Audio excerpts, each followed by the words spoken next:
नमस्कार, आदाब, hello guys. मैं आपका फैक्ट्स ऑफ द 10 में स्वागत करता हूँ।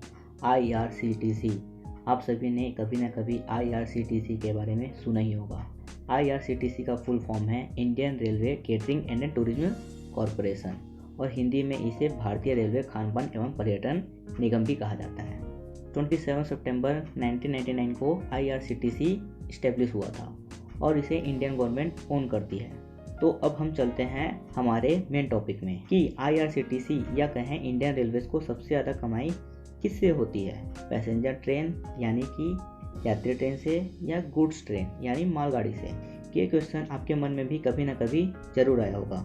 तो इसका सिंपल सा आंसर है गुड्स ट्रेन यानी मालगाड़ी से इंडियन रेलवे को सबसे ज़्यादा फायदा होता है, या कह सकते हैं कि मालगाड़ी इंडियन रेलवे को सबसे ज़्यादा कमाई करके देता है।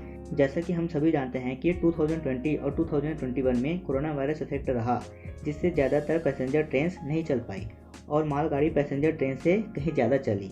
तो यह ऑब्वियस की बात है कि बीते 2 वर्षों में मालगाड़ी ने ज़्यादा कमाई किया होगा। लेकिन आपको पता होना चाहिए कि मालगाड़ी हमेशा से ज़्यादा कमाई करता रहा है as compare to passenger train. तो अब हम चलते हैं 2019 की स्टैट्स यानी आंकड़ों में, जहां इंडियन रेलवेज ने कितनी कमाई की थी और जिस टाइम इंडिया में कोरोना वायरस का इफेक्ट बिल्कुल नहीं था। अब आप यहाँ स्क्रीन पर आज तक न्यूज़ का एक आर्टिकल देख सकते हैं जो कि 27 जनवरी 2020 को पब्लिश हुआ था।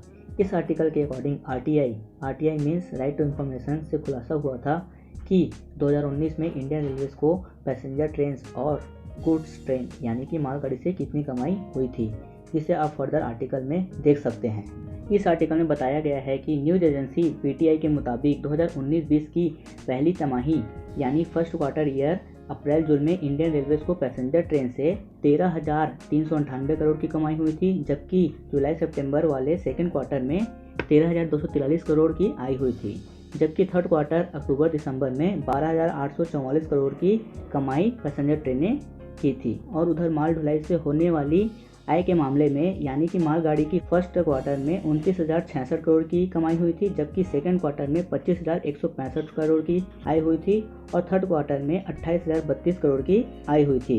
इन दोनों के कंपैरिजन से आपको पता चल ही गया होगा कि मालगाड़ियाँ लगभग 2 से 2.5 गुना ज़्यादा कमाई किया था as compare to passenger train से। अब आप एक और आर्टिकल अमर उजाला का देख सकते हैं, जिसमें साफ साफ लिखा हुआ है कि रेलवे की आमदनी का सबसे बड़ा स्रोत उसकी मालगाड़ियाँ हैं। इन मालगाड़ियों के जरिए रेलवे हर साल अरबों रुपए कमाता है। वही मालगाड़ी के बाद यात्री टिकट यानी पैसेंजर ट्रेन से भी उसकी आमदनी में बढ़िया पैसे आते हैं। इन आर्टिकल से क्लियर होता है कि IRCTC यानी कि इंडियन रेलवेज को मालगाड़ी से ज़्यादा कमाई होता है।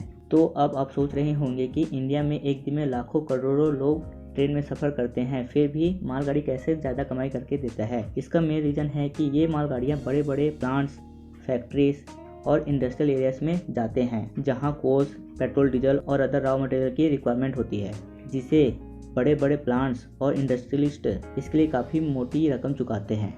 यही कारण है कि मालगाड़ी से ज़्यादा कमाई होती है।